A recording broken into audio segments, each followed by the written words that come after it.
Are you ready? Call the meeting to order. Everybody stand for the Pledge of Allegiance, please. Pledge of Allegiance to the flag of the United States of America and to the republic for which it stands, one nation, under God, indivisible, with liberty and justice for all. Teresa, you want to join us? Okay. Is there any public comment? Public comment going once. Public comment going twice. Public comment going 3 times. There is no public comment for the first section. Can I have a motion to approval of the minutes from the September 3rd, 2024 regular meeting? Make So a motion moved. to approve the minutes from September 3rd. Motion by Pat, second by Trish. Discussion? All in favor? Aye. Aye. Oppose? Abstain? Chair votes aye. Motion carries.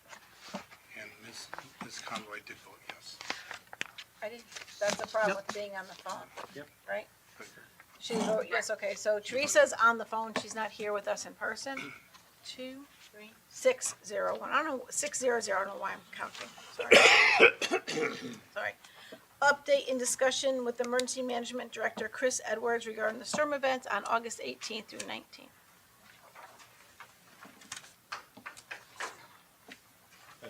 I believe Steve put in your packet.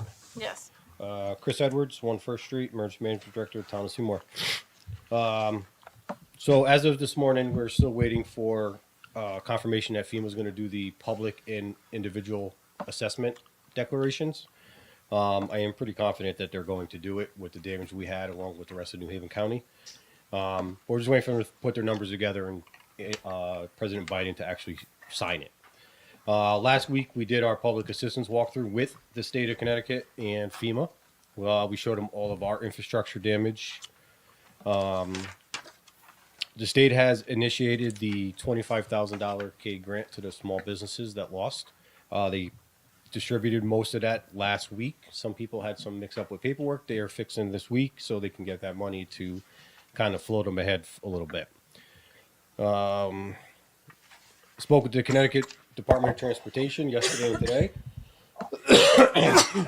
They have started cleaning all the debris along 67. The major part of it was by West Street, by the Russian Club. If you saw the debris on the backside of the guardrail.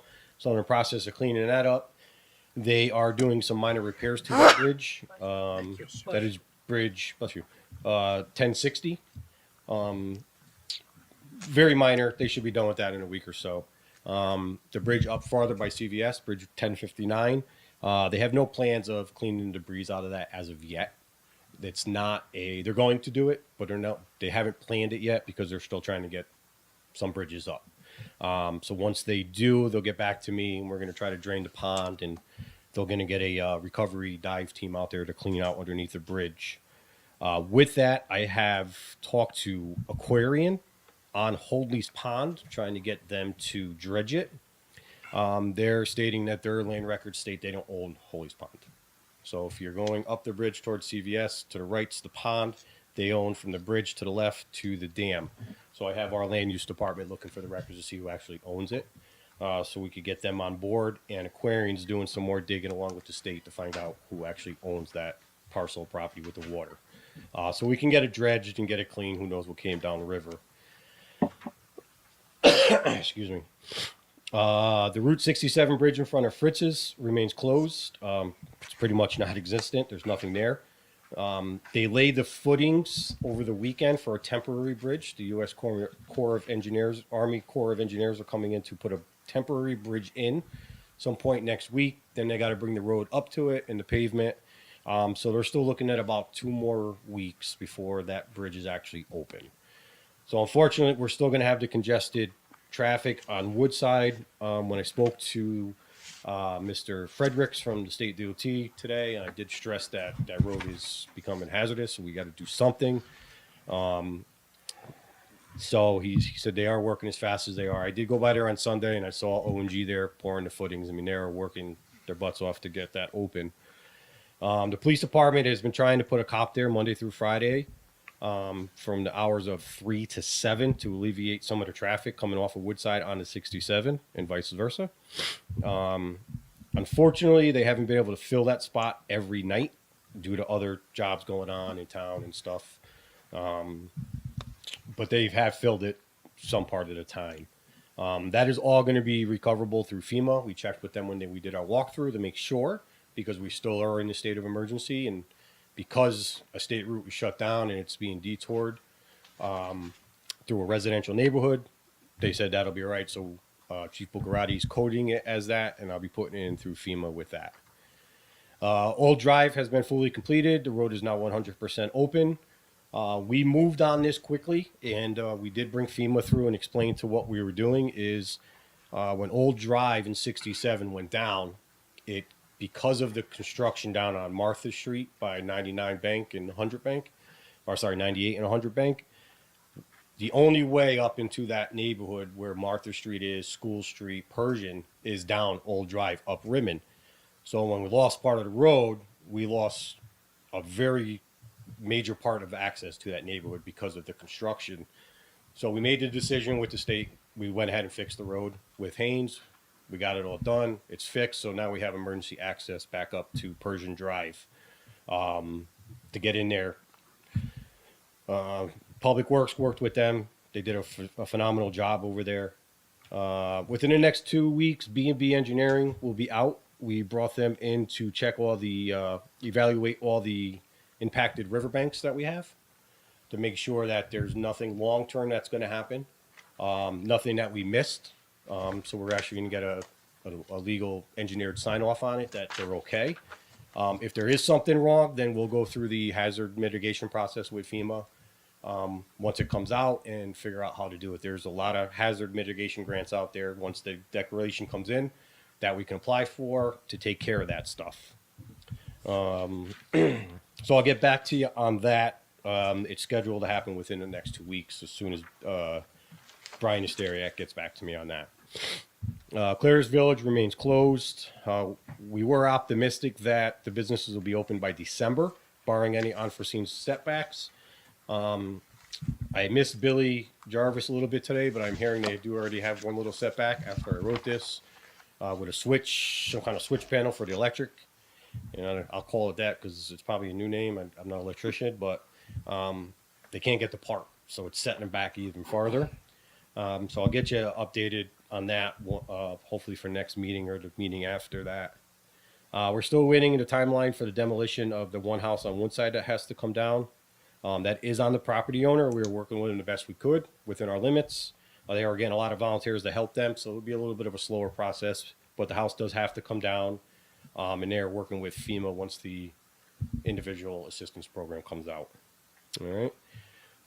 If there is a positive note through everything we've been through, the insurance company did replace the fire department's boat that we lost in Holdings Pond, all except our $250 deductible, which I'll submit to FEMA and get reimbursed. So the boat will be 100% reimbursed and not out of our pockets to replace.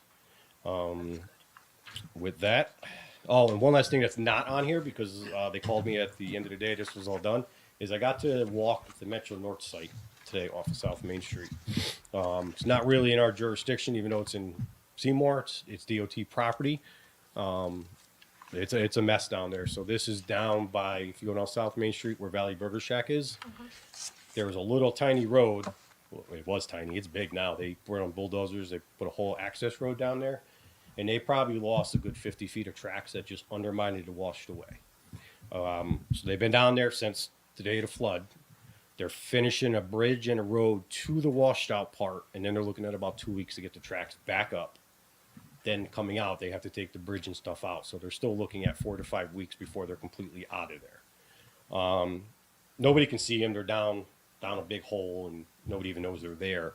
But our train service into Seymour and above us, so stopping in Sonia right now, I believe, everything above us is busting through DACO. So you're going to see a lot of buses through town with DACO on them. Their trains are being bussed into town and above. But they are working on it. They're working around the clock the best they could, and they made pretty good progress in 2 weeks.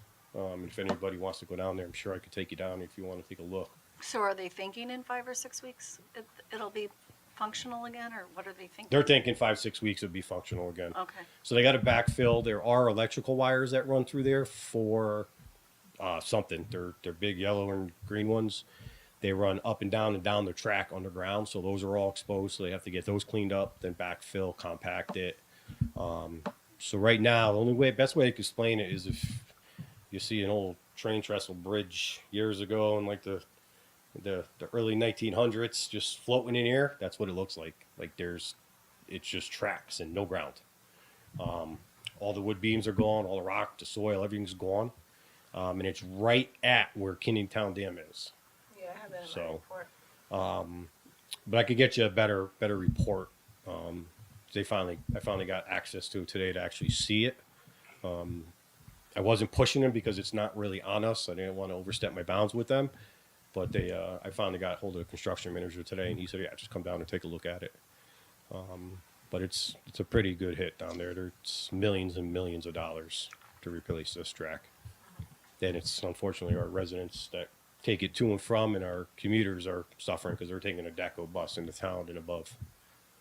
So, Thank you. questions? Any concerns?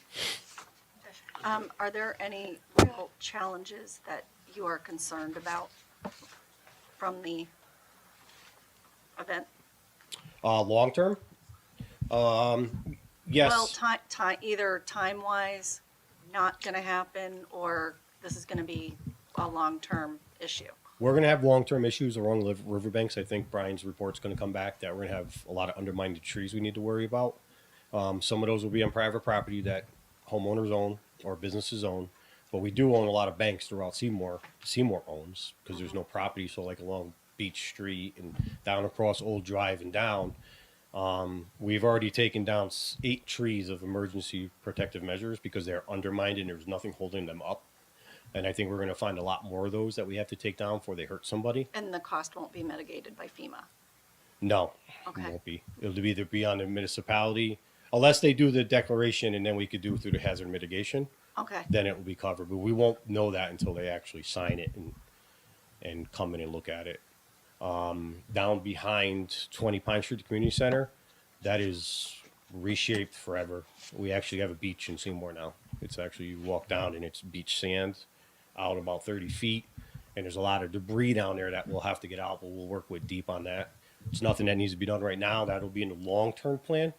So we're not taking it out of our pockets. So it's not an emergency. So we'll plan for it down the head. I talked to the state yesterday. They're going to be setting up a hazard long-term mitigation plan meeting coming up in the next 2 weeks. So once I sit through that and get some more information, I'll let you know. But we're looking at probably 6 months before we finish paperwork, finish with pictures, and you're probably a year out before you see any money coming back in. I would have to guess at this point. It's going to be $500,000 just to fix Mill Street alone. Put that back to what it was. We're at $230,000 right now. That's replaced the sewer line permanent that broke, and just to emergency backfill it so it's safe. So all that is covered because it was emergency declaration. It was an emergency issue. So we can't go any further with it until the decoration's done, and then we could put it back to the state it was in, which our town engineer is roughly right now, just rough numbers, $500,000 to put Mill Street back to the way it was. That's with pavement, everything else. If we go other routes, then it's vegetation because it's a hill and it will just wash away again. And then the private property off to the right with the dams, that will be up to the owner. He's going to have to do some repairs there, but that'll be up to the owner to do. okay. Thank you. Al? Good. I'm good. Thank you, Chris. Fred? Just want to thank you, your report last meeting and this meeting. The report's very thorough, very detailed. Thank you. Thank you. Tells us that you're doing a very good job. Thank you. I don't know if I'll have one next meeting for you because we're going to be in kind of a lull, just doing paperwork. Unless they come out with the declaration, then I'll have an update for you. But it may be the meeting after that I might have another one for you as work. goes on. But Thank you. well, my phone's always on. If you got a question, call me. And I'll do my best to answer it. Teresa? Thanks, Chris. I I didn't do know want to she thank was you here. for looking into the dredging for Hoagland's Pond that I asked about at the last meeting, and also getting back to us about the police presence on Woodside Avenue. I know you have a lot to do, but I do appreciate those two answers, so Yep. thank you. No problem. And I'm going to continue on the Holy's Pond. We're just trying to figure out owners. I don't want to put the cart before the horse before we go too far with that.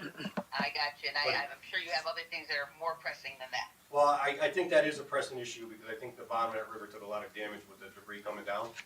Sure. And there's a lot of sediment down there that was stirred up. So myself and the deep supervisor kind of we're on the same page with that.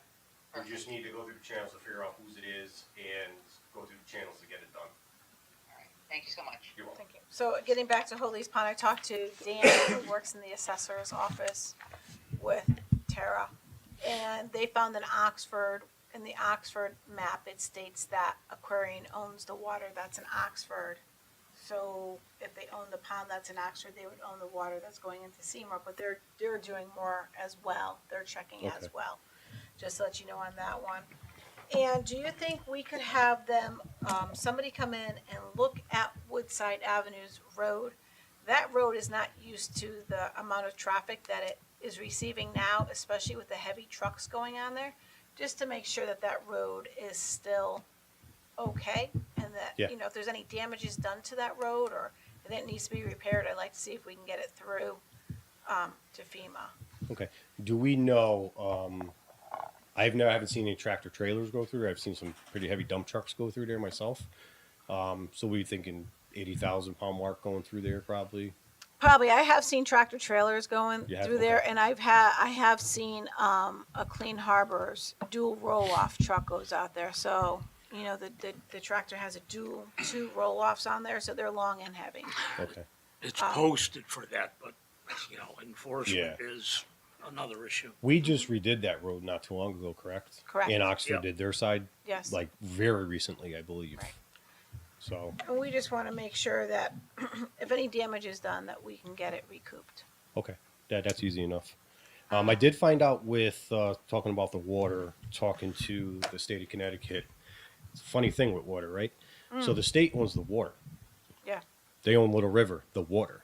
Guess who owns the river banks and the soil underneath the water? The municipality and the property owners. It's funny, right? So I made the joke that we're going to tax them for their water because it's coming through our property. It didn't go over too well. So that's that's the reason we're having the banks inspected, because if it does fall on us, we want to make sure that we're due diligent and we got a good sign off on this before it falls and hurts somebody. The same way we did with the safety measures with the 8 trees that we took down because they were starting to come down. Right. So And they did mention, when they were down over by the community center, how this storm has actually changed the course of that river. yeah, so the Naugatuck River coming through down from the fish Little Falls. bypass Yeah. down behind the community center, that landscape has changed forever. If anybody feels like walking down there, Pat knows, I'm sure. Live there, That it has changed. it's a whole different route now. You could literally walk from the community center to the fish ladder, this fish bypass now, just straight across the river. It's that shallow because it goes so many different ways. It's actually pretty freaky to see how it just changed. The water levels there, if you guys are familiar with the boat ramp that comes down, was at the top of the boat ramp. So it was almost at parking lot level.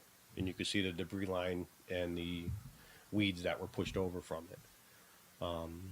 So it's pretty crazy to see what water does. It really is. And how much of it came through here. But there is a lot of debris down there. Homeowner was down on his canoe, and there's dumpsters downriver, down past Pat's house and stuff that we need to get out. It's just a matter of how much, and who's going to do it. So that's going to be on our hazard mitigation plan in the next couple months. And River Street is all set for the pounding of the pavement. Yep, that's in here. River Street's temporarily open right now. They're still working on the shoulder and the bank that got washed out. They're expecting that to be done the first few days of October. Completely done, guardrails in, cleaned up and out of there. Worst case scenario, they still have the shoulder done, closed by the 67 side where they are, and the road still remains temporarily open for the pink race. Everything's fine. And they assured me that this is not going into the winter months as far as River Street, so everything else will be fine down there. And that's the only road left in Seymour. That's Mill Street. Well, Mill Street, but The only pedestrian road, yes, is River Street is left with construction on it from the storm. great. But Mill Street's not a pedestrian road. It's more of a right-of-way road for our sewer. So that's the only one that's going to be long time mitigated out. If anyone's taken a ride up 67 and all of the back roads, I mean, it really did damage to some barns, I think garages. It's scary to see how close to the houses it were in Southbury. It took out part of the park, the whole, I think it was a tennis court. It's hard to tell with the debris all over the place, took out the fence. I'm sure the debris did that, but So one Holy of these cow. one of these things the storm did for us is it opened our eyes. We don't realize, whether we realize it or we don't realize it, how utilized 67 is. Now the folks on Woodside, half the people in this town probably didn't know where Woodside was 3 weeks ago. Now everybody knows where it is. So my plan is to sit down with the chief of police and we're going to come up with an alternate plan. It's probably not something we could put in now because we're only 2 weeks away from the bridge opening. For future, if this ever happens again and we lose a bridge, or even if it's a major accident by You better fritzes knock or on whatever, wood. we're going to come up with alternate plans of how to route them up Mountain Road, up Holbrook Road, down this way. The problem is the state legally cannot detour their traffic onto a municipality road. So the state, if you go there, the state has their detour way up the road. People are just going around it and just coming down to Wyatt and down to Woodside. Because they legally, we found it out when we were trying to move the 34 corridor detour down.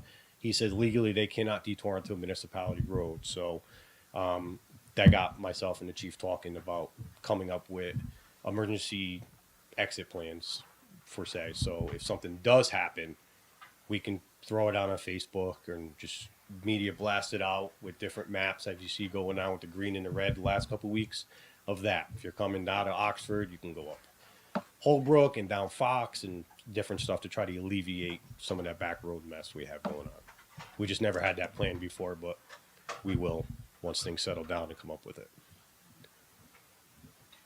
If I may, Absolutely. returning to discussion regarding Hoadley's Pond, how dangerous is the sedimentation to the downstream properties, such as Claridge's Village and other properties? Right now, I don't believe it is at all. So when I was out there with Deep, he didn't really think so either. If so, I think they would have took emergency action on it. I think it's what's underneath that sediment now, and it just got moved around and then moved back down. So I think we're just looking to start over, have it dredged now, and start with a clean slate. Now we know there's nothing in there from the flood. I do kind of believe anything that was in that pond is long gone down into to Long Island Sound by now. And the reason I say that is if you go down to Pine Street and you look at the water behind the bridge, behind the community center, it's crystal clear. It's almost like drinking water, so it's very clean coming down. So I think whatever was in there, if there was anything, it's down in the Long Island Sound and long gone by now. So we just want to get ahead of ourselves and have it dredged, have it clean, start off with the fresh slate. No, there's nothing in there. And we don't know what is stuck down there that came down from the river, whether there's, wood from Oxford lumber or whatever that can deteriorate and cause issues down the line. The dredging in 1993, 1994 was the result of Governor signing bonding legislation or authorization. Jack Bukowski, our then state representative, was very involved in that. Okay. So I think we maybe should talk to our state representative about seeing if bonding might be possible for the dredging. Okay. Yeah, State I could bonding. definitely do that. Yeah. Yeah. And if that's the last time it's been done, I mean, you're talking, I graduated in 93, so 30 years. So 30 years of stuff coming down the river. Yeah. And then unprecedented storm coming down with everything that came with it. We don't know what's on the bottom of that river right now. So I just think it's a good practice just to get it done. Let's start fresh. So we'll know our river banks are good. We're gonna know our culverts are good. If we get the pond dredge, we know that's good, and we have a starting base now. And then maybe whoever does own it, we could keep them on a schedule. Absolutely. Some sort of cleaning schedule, compliance schedule, if you will. Thanks, Chris. Any more Thank you. questions for Chris? Good. Thank you. Thank you. Discussion with Seymour Public Library Director Susan Garvey. Hi, my name is Suzanne Garvey, and I've been the director at the Seymour Public Library since 2014, so 10 years. I do have a presentation. I hope you can see it. And we are the Seymour Public Library. These are our stats. I did bring the stats with us for the last 2 years. We've been really lucky coming back from COVID. We had, this last year, we had 34,953 annual visits. Our computer sessions, 2 hours, we had 2,959 sessions for that. We're doing very well in that respect. In circulation, as a bulk total of all things, including Hoopla and our audio and our ebooks, that's total circulation is 58,415. With programs, we had the juvenile programs, 91, 1,404 attendees, YA, 12, 75 attendees, adult programs, 125, 1,365 attendees. So those we hope to increase on next year. The benchmarks that we had this year, we did a lot of coloring pages, holiday cards, bookmarks, and the lobbies. Our children's librarian hosted grade visits to the school from the school. Story time was moved to the large room as attendance increased. We had a free seed library. We really implemented that last year in a small way, but Matthews Funds gave us quite a bit this year, so we were able to give free seeds to patrons. And we had a full week of anniversary programming and the Yiddish Book Center programs. And as I listened to my predecessor over here, it makes me think of Marion O'Keefe, who was our town historian who just passed away last year, because she would come to the library around August to talk about the 55 flood, which was devastating, and now, again, devastation. So, but those are our stats, and I do have a copy for that. One of the things that we offer for the patrons would be, and I'm going to ask Steve if you could go to the next slide. Thank you. We do offer free databases with the Seymour Public Library card. Seymour Public Library cards are free. You can get Hoopla, which would give you ebooks, e-audio, streaming, music. We offer 4 free checkouts a month on that. We offer unlimited use in transparent languages, A to Z World Food, unlimited use, and Consumer Reports, unlimited use. We do have other things on our website too, as well as escape rooms that, to be fair, other people have created and we've incorporated into our website. So, but that is something that we want to do too, to keep people active. Our next slide, that was our anniversary week, which was because of the 55 flood. We were built in 58 and opened up on December 6th and through the 8th. So we had a holiday tea and lecture. We had a very interesting talk about the Leathermen. We had Magical Beasts and Where to Find Them, more for the kids. And The Fright Before Christmas, Jeff Belanger did that. So coming up, or actually these were our summer programs. And I did put the highlights there for the adults. I will say the children's kind of blew me out of the water, which is as it should be. I offered 25 programs. I had 200 attendees. Some of the highlights for that would have been the Tavern Signs of Connecticut, the Polymer Clay Mini Succulent Workshop, Katharine Hepburn, always a good one, and Psychedelic Generation Gap that was talking about the 60s and how it really changed the way that that the kids of that time period were dealing with their parents, you know, how they were looking to expand, and of course the war, and how things were going with that.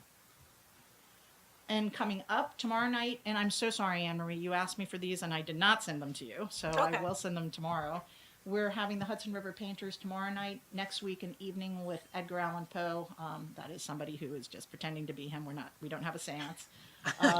We have Dustin Perry, who is actually the Spirits of New England. I guess he was on Ghost Hunters. I'm not familiar with him, but he sounded good and he had good testimonials, so we booked him. We have the Connecticut State Historian Emeritus, Walter Woodward, who will be doing New England's Other Witch Trials, which happened in Hartford. And then Jeff Belanger again with Ghosts and Legends. He'll be coming in November. We also offer book clubs and other movies and other events. The program highlights for children and YA, and that would be Rebecca Troop, who spearheaded these and picked these. We had just 4 of them were Drum and Sing Jamboree, Riverside Reptiles, a magic show, Secret Lives of Owls. She had 190 enrolled in summer reading, and I think that she had like 567. I'm sorry, I should have printed out the slides. That the farm animals or anything that they want. Coding clubs are doing quite well. Those are grades 2 to 5, and she has like Ozobot robots, and we'll do that with the kids and teach them how to program. She's doing Battle of the Books. That's for children in grades 4 to 5, and then infant story time as well on Thursdays. This was a picture. The Passport to Library programs was something that Connecticut did last year, and it was that during the month of April, to get people to go to libraries again, if you signed up as a library, you would give a little tchotchke to somebody and you'd stamp somebody's passport. And then one gentleman actually took pictures of all the places that he went, and we were very lucky because we looked really good that day. So that was great. We have a gentleman who brings in the butterflies, and he has some other, he has insects too that he brings in for us. So that was on display. We did do very well in April. And then we had the library free seed catalog through Matthews. We have a meeting privacy pod with a USB port, fan, and light, and that's courtesy of Matthews as well. For 1 year, we had 247 two-hour sessions, and that's often used by literacy volunteers. People can do job interviews with the USB connection. We also have people studying for things, but I would have to say I think I see more literacy volunteers in there than anybody else. We do have a library pavilion, which was a group effort of pretty much everybody in this town, including our Friends of the Library and the Library Board and Worcester Endowment Funds, and really the Matthews grant again. So we were very lucky with that as well. What are we going to be doing coming up? Well, I'm hoping to start an astronomy club. Last Saturday, I just went to the New Milford Observatory, so I made some connections there. There's a gentleman who will come and help us in Southbury, but he wants to wait until the detours are gone. So, but time is of the essence because the night sky looks gorgeous right now. So we do hope to start that, health literacy classes, whether that's just down in the big room watching, with the astronomy club, we'll probably watch some TED Talks and things like that too. I'd like to partner with the schools on that, so I'll check with them. Health literacy classes too. Frankly, I'd like it for all ages because I think now is a time that we know more about what's good to eat and what's not, and longevity. So we're hoping to do that. Computer literacy classes, arts and crafts workshops. We try to do those anyway. And then new databases and technology is always something that we're going to be looking into. New books, new ebooks and audio, new movies, new materials. So that's the future. And the 1958 rendering. Again, we lost the library on Broad Street through the flood, so this was on a hill. It's kind of hard to get to sometimes. And then the library in snow in 2022. So that's the presentation. And are there questions? Any questions? No, I was just going to say you had quite a collection of events for all ages. We try. To be honest, it was really well done. Well, and thank you. Yeah. Our head of children's services is phenomenal. And when it comes to libraries, we're very lucky because we're in Seymour and we're in the Valley and people are still using us. Even when I hand out the stats to you, you'll see that I think last year it was basically about 8,000 of the 58,000 were through Hoopla and Overdrive and ebooks, which is kind of unusual because that number is getting larger. And it did. It got larger from last year. But most libraries are thinking the way to go is the lifelong learning. as a place of recreation. So we are trying to do the programs that, and some of that's hit or miss. I mean, I've offered programs that I'll get 2 people to. So, I mean, but then I've offered other programs that I get a lot of people to. The kids' programs are very good. My grandkids go. Yes, and they do, They always end too early, and then they have a fit. And they came But- to they came to the Magical Beast program too. Anybody else, any comments? Go ahead. We're changing as a library. Oh, Teresa, sorry. Yes, that's okay. Suzanne, thank you for your presentation, first off. Sure, I wanted thank to you. ask just a couple questions. One of them is digitalizing the records, like the Evening Sentinel. Is there any plans for that? I know, you go up there and you have to use the microfiche or whatever it is, but will it at some point those be online? It's possible. We need somebody to do that. We did have somebody come in. Marion O'Keefe as well had done the WPA houses, which I think were prior to 1930. So we had somebody that was helping us digitize those, and those hopefully we'd be able to continue with that because it takes a while because our scanner isn't always doing a great job. But I would think that if we can't offer it, we could probably get it from someplace else and maybe pay for it. Derby might be.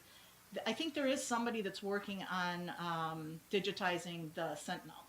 Okay, yeah, I've seen that down, I think, Derby Neck Library. Yeah. Okay, my other question, or it's not so much a question, I'm so glad to see that you're going to be doing some programs on health literacy. If there's any opportunity for me to help you out with that, I'm a nurse practitioner. I love the idea about doing more of a healthy community. So this is fitting in, right to my little niche there. We'd love to partner with you, and I would love that. We actually did. We're being recorded, aren't we?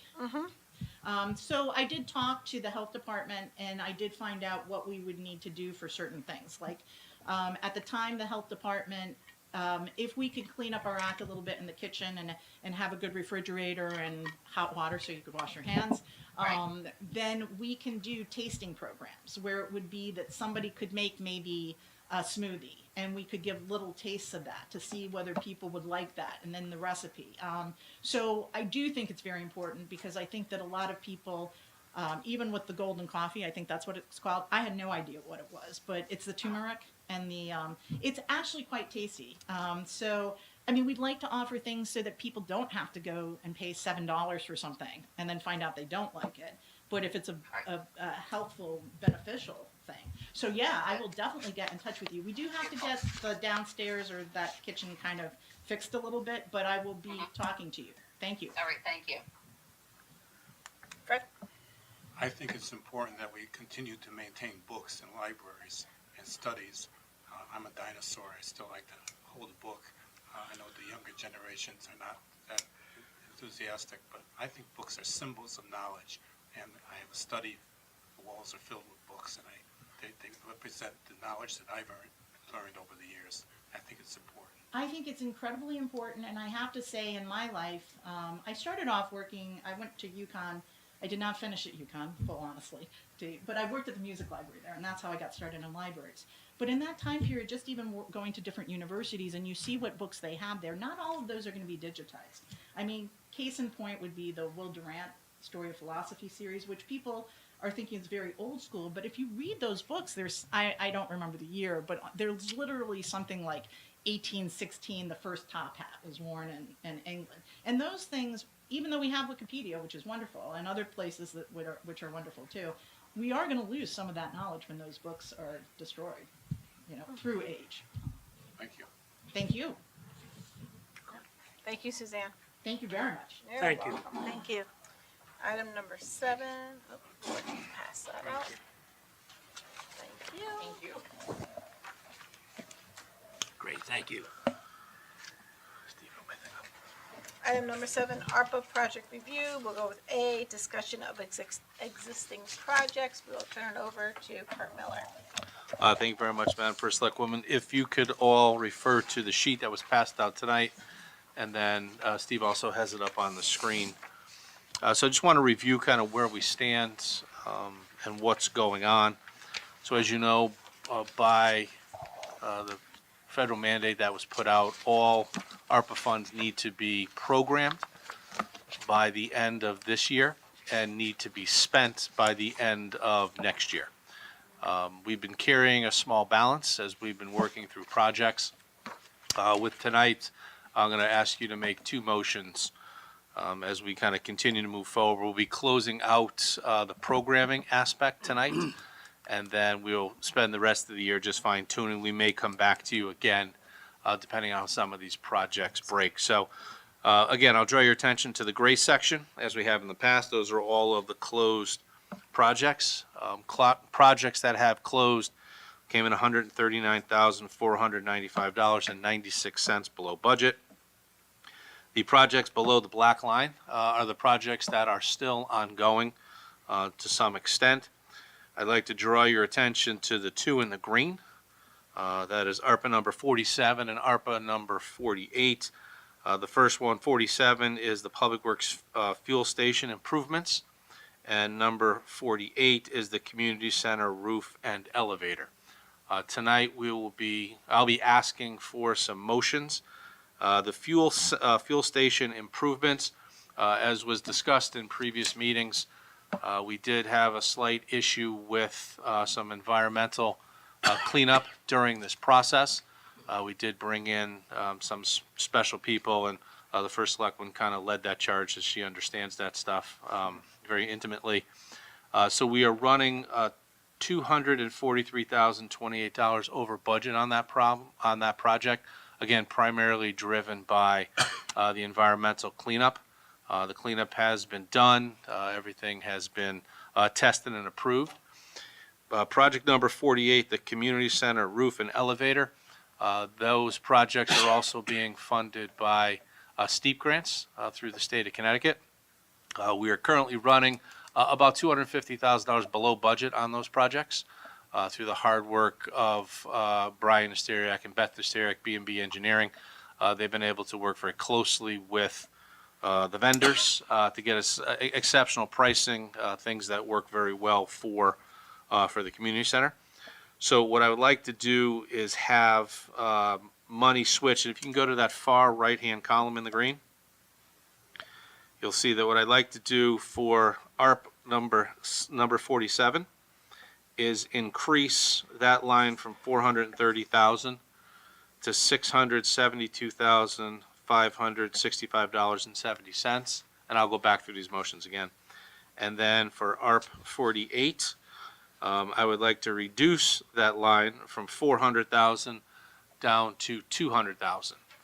Doing so, if you go all the way down to the bottom where it says actual over under budget, as you can see, that does zero out all of the ARPA funds. So we would have spent the total of award, or we would have programmed the total of award of $4,827,533. So that's just kind of the quick overview. Again, we've done this in the past where we have shifted some money around based on how projects are coming out. Again, we want to make sure we're maximizing the use of this money. This is a one-time thing that we did receive. So again, we want to make sure we're taking full advantage of it to close out some of these very important projects. So with that, I'll take any questions that you may have with regards to just kind of the spreadsheet. And then once that's done, Madam First Selectwoman, through you, I'll give you some motions that need to be made so that way everything is itemized for the audit when that does happen. Because what we do is we attach the minutes to the meetings to all these changes. So when the auditors do come in, we're able to hand them a full packet and they understand and see how everything was done and transacted. Trish? It doesn't zero, I mean, the other line items are still planned to be completed, correct? Yeah, so beneath the black, based on the estimates, it's zeroed out. But if Gotcha. some of those projects go higher or lower, at that point, I'll be back in front of you, I would assume in November. And we may need to do a couple cleanup transfers at that point and potentially even add some projects to make sure that we fully expend the full amount of money. So my question is around number 16, the underground storage tank remediation. Where do we kind of stand with that? Because my concern is the funds have to be spent by the end of the year, right? Is that No, what they have you- to be programmed They have to be programmed. and need to be spent by the 2025. end of 2025. I'm sorry, Yep. thank you. Yeah, And that's what I thought it was, and then I misunderstood what you said. So I was like, wait a minute, because the ground's going to start to get hard once it Yeah. starts to get cold. I mean, I understand. Next year Yeah, has to be we done. have, and again, we've already identified a lot of the needs for that. I mean, there's definitely $250,000 worth of work there. It's just a Yeah. matter of how much of it we'll use specifically towards that. So, Because I think that's an important one to get done. oh, absolutely. Because it won't get done otherwise. It's Correct. a costly item. Right. Thank you. Well, upon successful approval of the Department of Public Works, fuel, if we approve that, when will that material be, removed from there? I will defer that back to the first selectwoman. Okay. I believe they said they were gonna start taking that Friday. Okay, it'd be nice to get it out of there. And, my other question is, on the mini building security cams, I know, that they're in the process of, going around and doing that. Do we have any idea when that's gonna be completed? Because in this approval under ARP were 2 cameras for the transfer station, which has not been done. And I understand that the mini buildings obviously would take precedent over that, and I understand that. I'm just looking to find out when we would have a timeline to get the 2 cameras put in at the transfer station, one being for the disposal chute, and the other one is tentatively scheduled to go where the scale is located. So that's what, just looking for a timeline on. Yeah, that project still probably has 2 or 3 more weeks until completion. They're slowly working through. Rob obviously spearheading this. He's away on his honeymoon. Yep. So we gave him a little break to go and do that. A lot of it too is tied in. The school is putting in a similar system. Well, I should say similar. It's the same system. So they're kind of working back and forth between the 2 entities. I personally was up at the transfer station with Rob and Frank, and we went through and determined the cameras. So that's all set. But because we added that at the end Right. of the process, that will Yep. be one of the last cameras that's done. So yeah, there'll be a camera up on the hopper, Right. which will cover the ground, then also covers the scale, and then there'll be another one down by the scale. So we should have the whole area covered. I thought the challenge up there was no Wi-Fi. There's Wi-Fi up there now. Okay. Yeah. Awesome. It only took us 2 years, but we won't Awesome. have that discussion. It's all there. And there's credit cards now. You can pay by debit card, credit card at the transfer station. So We're also gonna be looking at, Venmo. Venmo, and PayPal, Zelle, all that other stuff. Yep. PayPal. So we should be putting that out on Facebook page or Office of the First Selectwoman. Once we Once we get- have it. Once Once we we have have it, Yep. absolutely, once we have it. Listen, Got it. Skippy, slow it down. What's Well, that? He We said, gotta have slow it. it down. Now, move forward, I know. not We backwards. can only hit valves with so many things at once. So Al, Yeah, they touched upon a couple of things I was thinking about, and I was just curious about the HVAC town hall. I know we've heard a lot about that. It looks like 50,000 of the 80 have been expended. What's left on that? there's just a few. They updated the system, and now they're just making sure that everything is. Some testing needs to be done. There's still a few kinks they're working through, so it's a matter of holding payments back just until the work is completed and all signed off. Okay. So the money is, I don't want to say it's expended, but it's primarily expended Yeah. at this point. That's Yep. pretty much all done. Yep. That's what I thought. All right. There is a noticeable difference for those of us that work here. We now have some control. It's not, one side of the building is not freezing cold, the other side is burning hot. Yeah. It's actually nice to have it working correctly. Yeah, we're going from the tundra to the Sierra. Yeah, sounds good. yeah. That's really all I have. And as a person who has a vent directly above his desk, it's torture. It's absolute torture. Okay. I have nothing, thank you. Teresa? If I could just get a copy of that, report emailed to me, I'd appreciate it. Sure. Sure. We can scan the rest of the packet in and send it to you. Thank you. And just let, you know, in full transparency, or just let everybody know that what was going on at the DPW is underneath the oil, the gasoline and diesel dispensary. When they were taking them out, they'd hit, the smell of diesel. Not so much gasoline, but diesel. So under the regulations, you have to keep digging until you get clean or you don't smell, and then you have to have the soil tested. And you have to keep digging until it becomes clean. So that is where that expense came from, because we had to dig more than we thought we should have dug. The regulations state that you have to go at least, I think it's 9 feet. We actually have to go 15 feet to make sure that we had nothing come back to bite us in the butt. And the DEP at any time could have said, can you open that up, because we want to check. So we went as far as we had to until we got clean. So there was no questions asked. Yep. Yeah, you are 100% correct. I was there the first day that we discovered that, and it's kind of, we just got to keep digging, folks, until we find out where the source is. Yeah, And I 'cause went back many, many years to almost 20 years ago, when there was an original leak in one of the tanks. So, we had to have them put a remediative action plan put Yep. into place. We had to have it on file, so that's where the extra charges came into. Plus the soil has to be taken away and disposed of, so that's where the extra costs came into, just to let everybody know. So, Madam First Selectman, through you, there's 2 motions that'll be needed tonight. So if you like, I can read the motions and then we can have action taken on. The first motion would be to increase ARP 47, DPW Fuel Station Improvement Fund, from $430,000 to $672,565.73. Make a motion for ARP number 47 to increase DPW fuel station improvements from $430,000 to $672,565.73.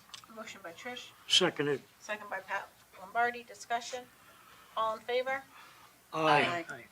Chair votes aye, motion carries 6-0. Make And a then, motion for number 48, I got this, thank you, Trish. for the community center roof and elevator Don't to move too reduce fast it here. from $400,000 to $200,000. Motion by Trish Danka. Second. Second by Al Bruno, discussion. All in favor? Aye. Chair votes aye, motion carries 6-0. Thank you very much. You're welcome. Okay. Item number 8, appointments. In your packet, you'll see that there's an appointment for Shannon Buller to be appointed to the Planning and Zoning Commission. Planning and Zoning is an elected board. And Patrick Lampart, who was Republican, he was an alternate, and he moved out of town. So the appointment is for an alternate position to Shannon Bullard, who is independent, and the appointment is for 2 years, 12/1/2025. She will finish out his term. Make a motion to appoint Shannon Boulard to the Planning and Zoning Board for an appointment of 2 years expiring December 1st, 2025. Motion by Trish, Second. second by Al, discussion. The appointment is for 2 years. Is that because of the term, or is Finish out the term. It's a term, she finishes out that term.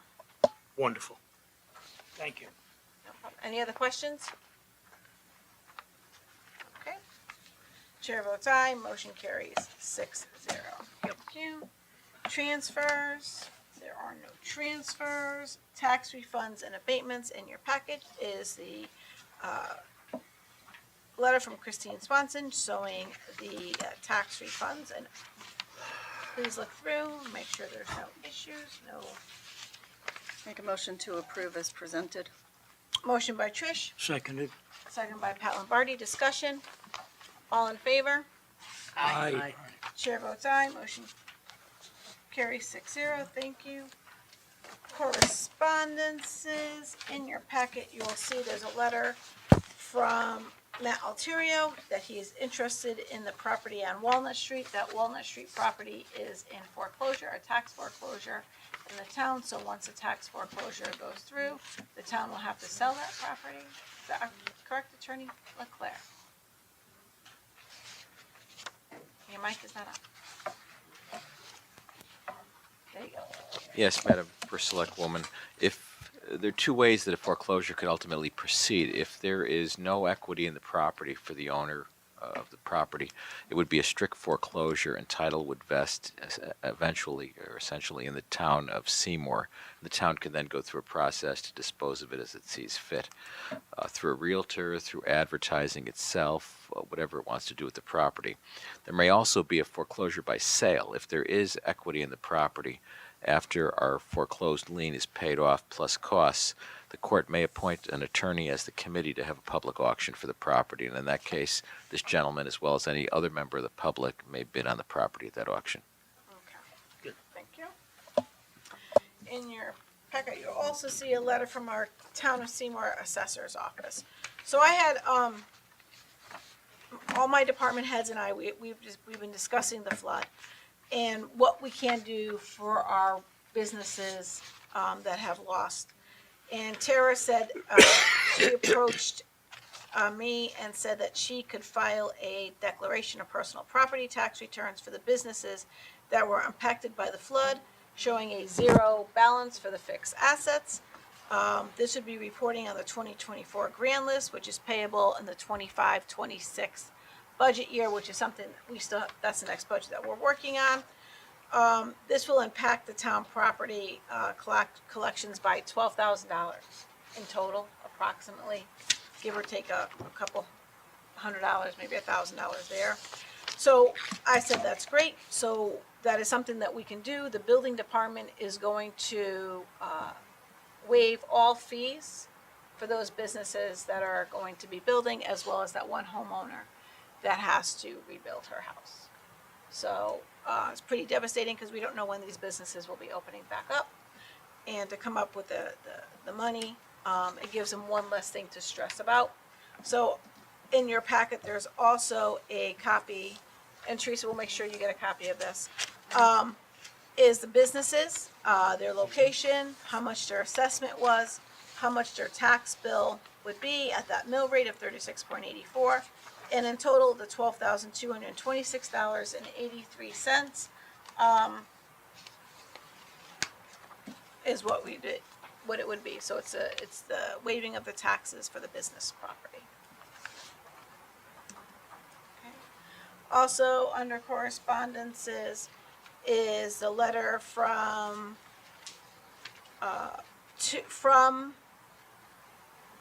me, but it's really from Fred.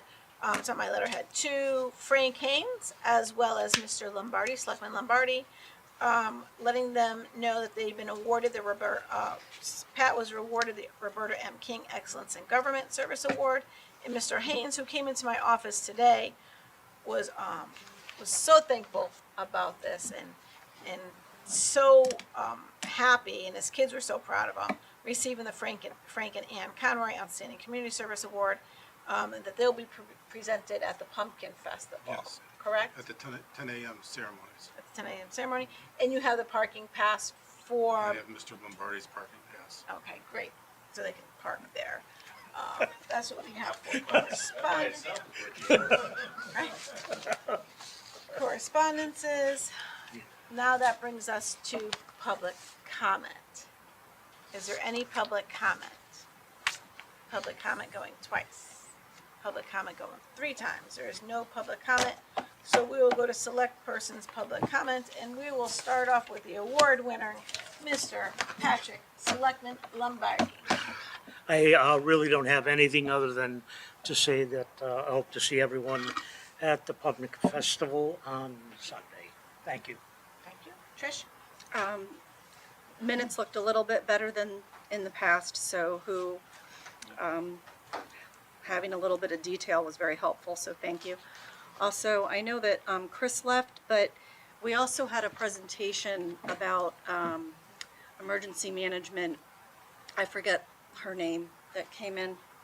Nicole, I'm sorry, thank you.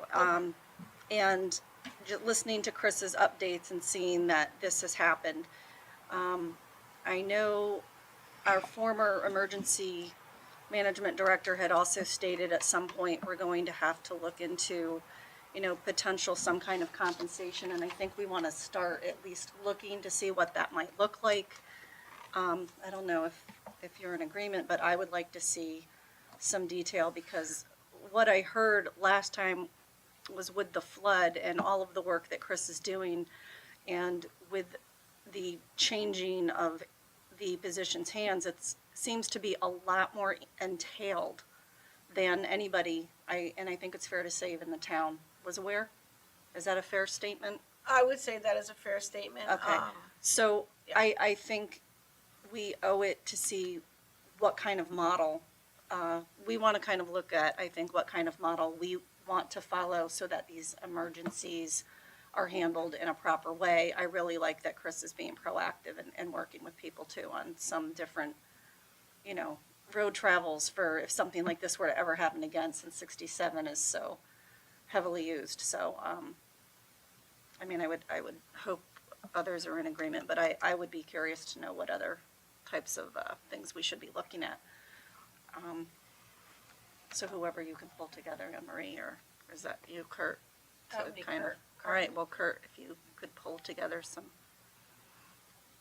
information. Just what kind of specific would you be looking for? Well, I'd like to know kind of like what other towns are doing.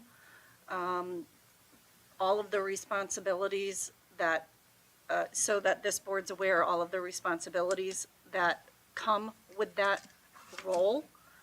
And then we can decide, you know, what Seymour needs as far as a model that we want to follow, if that will be compensated in some form, whether it's, I don't know if it would be part-time or salary or full-time, or if it would be a stipend, but I think we need all of that data to look at first. I think the big one for me is all of the responsibilities. And if you don't mind, Anne Marie, if anyone else here is in agreement and would like other information as well, I think now's the time. If Kurt, you're going to do this since I asked.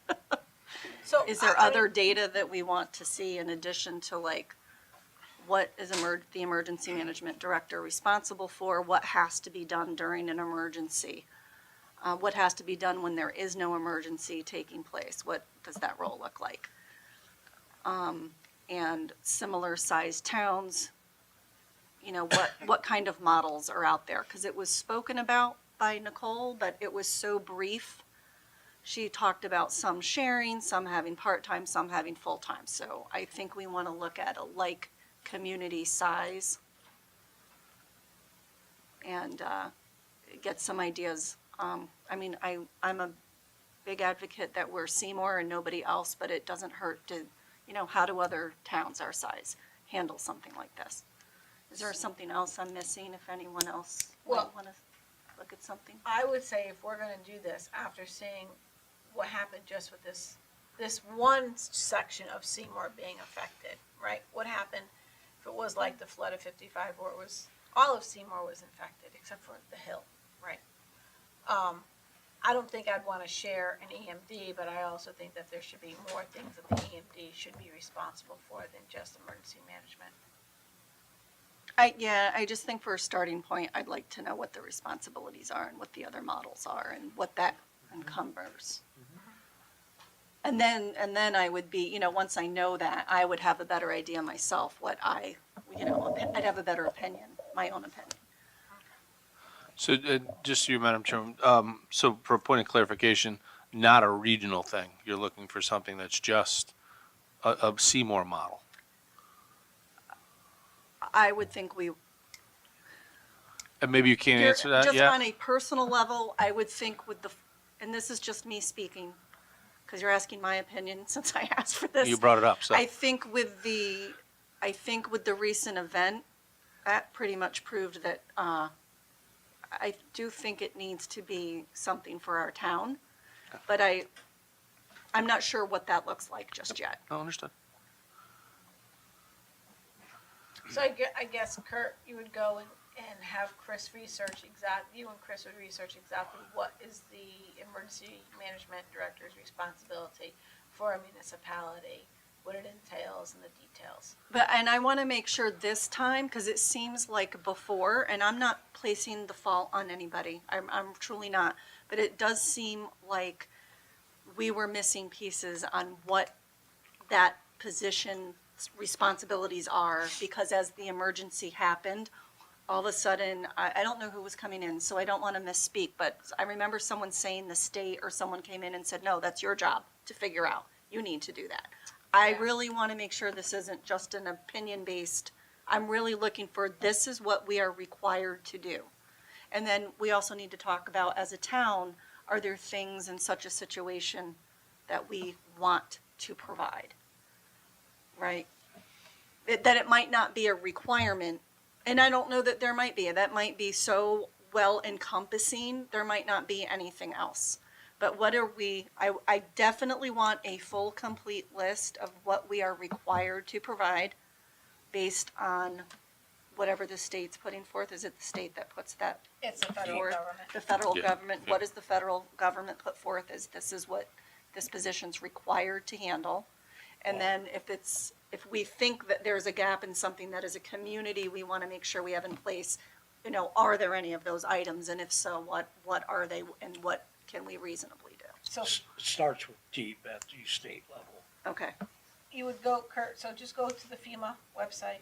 It has there's a federal Yeah. guidelines, or the EPA says what the emergency management director, then it goes to Connecticut guidelines, and then just compare that to what Chris has been doing, because Chris may have gone, you know, like working with our businesses and getting them to the guidelines. Yeah, I think he probably went outside the scope to the positive of what they're looking for, well, I'm but not necessarily against that, but. Oh, no, no, it's and I nice know to you're not. have I'm this- just This is what we must, Right. and this is what we think we would like that is reasonable for our town. well, I think Because I'll, we are a very community-based town that shall. helps each other, so. yeah, The we'll, shall and the should. yeah, Yes. we'll compile that through FEMA and the region. We can also reach out to CCM Yes. to get an idea of kind of what's going on, whether it be salaries, the way people are paid. They have that pretty comprehensive salary study. I think you've all seen that at some points. And then I can know get an there's idea different of. models though, so let's just Yeah, look well, that's at what I'm saying. I'll everything. get an idea of other towns, and we can even reach out to some of those other towns just to see what they do and Yeah, and how it it might be works. too much for next meeting, I don't know, I'm sorry, I'm throwing this on everybody's lap, but with Just have what it ready by the happens, second I October just think meeting. it's important that we start looking at it now and not do it as a last minute Absolutely. item or, Yeah, I'll bring whatever I can for the meeting on the 1st. If not, then it'll be the 15th. I'll have it by the 15th, absolutely. Well, 2 meetings is more than enough time.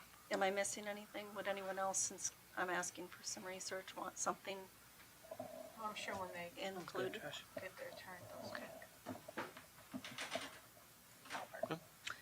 Yeah, just want to say the town looks really clean. Public Works has it ready for our visitors this weekend for the Pumpkin Fest. I just want to give Public Works, let them know we noticed that. And in spite of all the debris from the storm, they've been working hard to pick up what they can and get it ready. So Pumpkin Fest is a huge event for our town.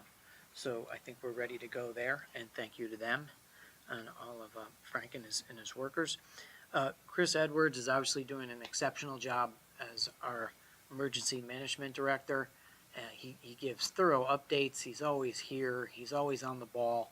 Like, we really have an exceptional person in that job. So I just want to make sure that we acknowledge him publicly with that, like we always do, and continue to do. He's just been great.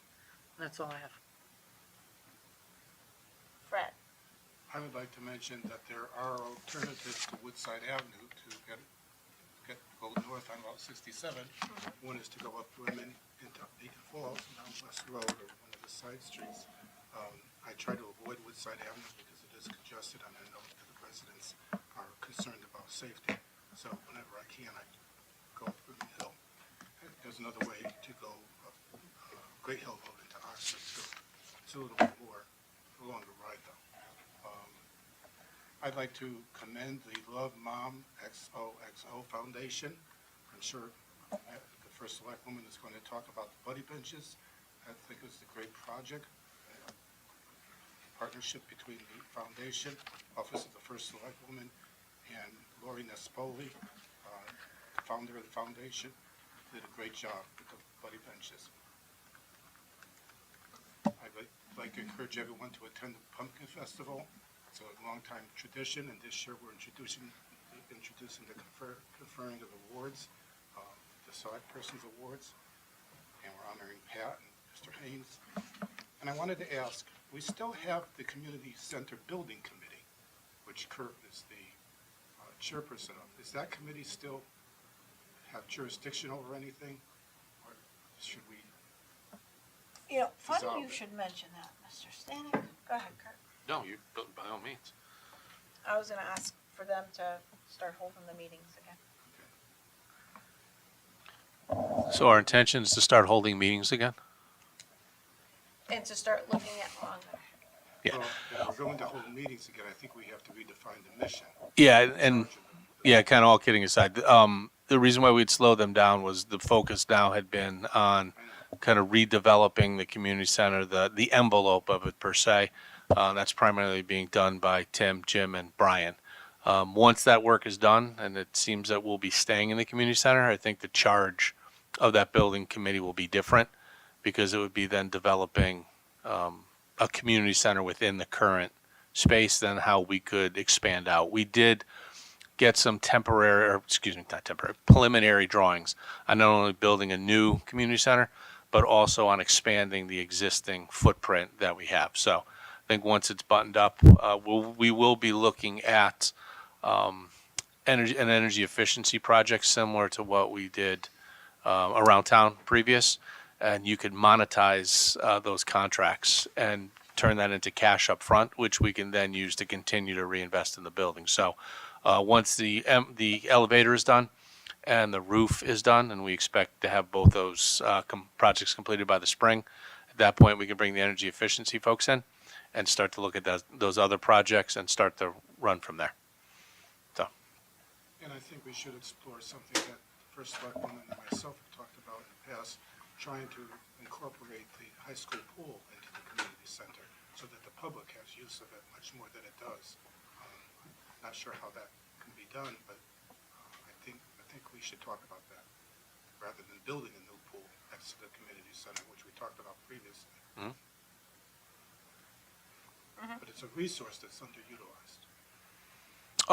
it absolutely High is. school pool. Absolutely It is. needs renovation, of course. It needs to be reworked, yeah. but Yeah. that's another day, but we should talk about it. And that's some of the conversations that had been had, and you obviously aware of that. Attorney Stanek, that you weigh out what the cost of redoing the high school pool is versus building a new one, and which is the best way to go. And if it is renovating the high school pool, then how can we make it more accessible without disturbing, the learning environment for the kids and so on and so forth. And I know there have been some steps taken to try to make the pool and we'll say the school itself more separate, so that way the pool area is secure, and they can't get into the school and so on and so forth. So some steps have been taken, but we'll need to see kind of how much further we can take those things and so on. Of course, the pool area could be secured from the high school itself, from the school area. We've Right. shown that with the development of the central office. Yep, exactly. And the Yep. naysayers who thought it was going to be a threat. No. The central office, and the public coming into central office, into It's the not a- school, we dissuaded that. Yeah. We killed that. Yeah, it's not an issue. No, it's not an No. issue. So, Thank you. You're welcome. Teresa? I just want to wish the couple new stores that we got downtown Seymour. I saw the excitement. My great nephew loves the Halloween store, and so I think they're going to be pretty successful the way that they marketing themselves, and with the cult films next door. I hope they do well, and I know Wildflowers always does well because I can always go down there and buy some food from them. They have great stuff. Everyone talked about the Pumpkin Festival. I want to just shout out to the volunteers that continue to make this happen. We've been having this go on for over 50 years, so it is a testimony to our town of Seymour and all the volunteers. And that's all I have for tonight. Thank you. All right.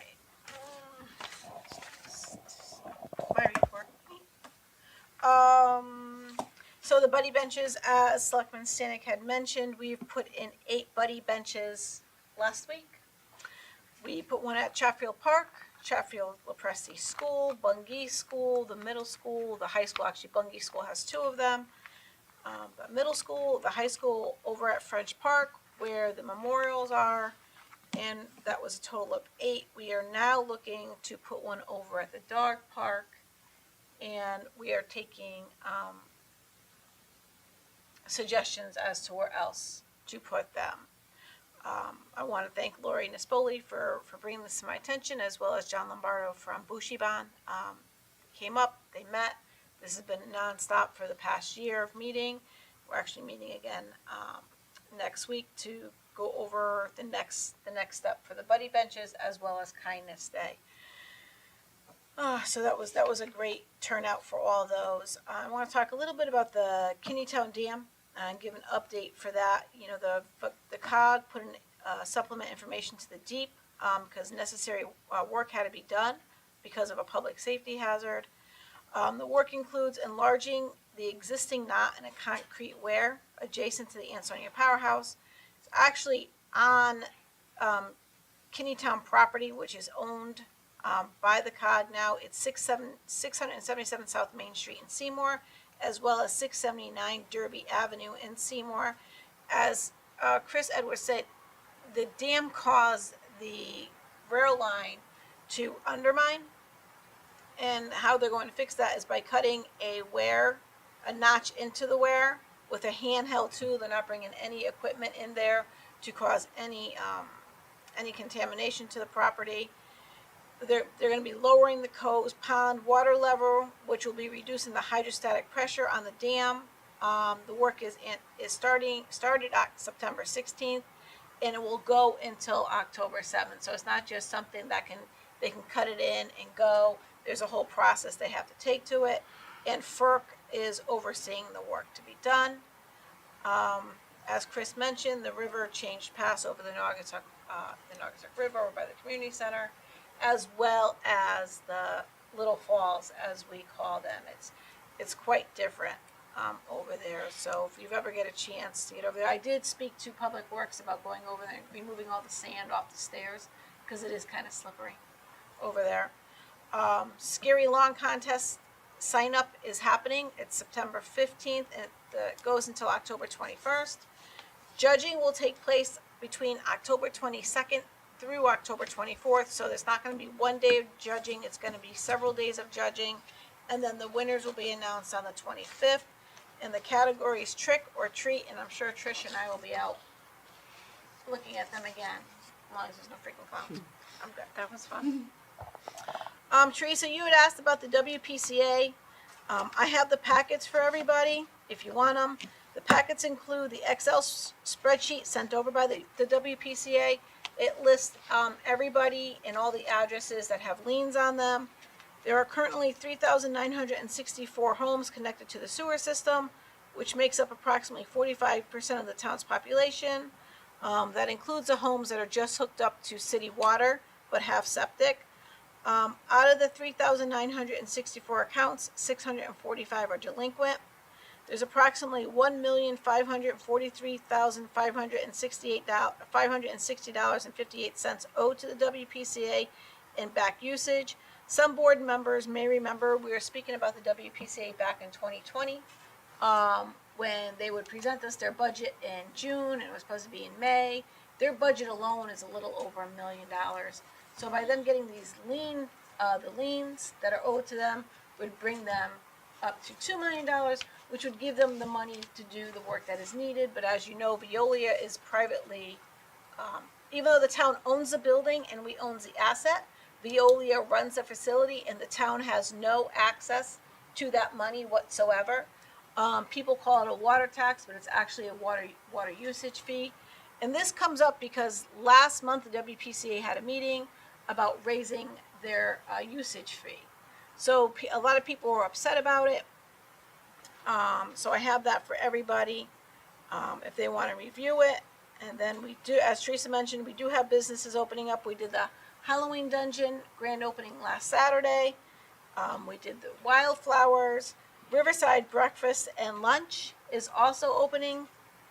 We talked about the flood, we talked about the town department and the assessor's letter, and that's all I have.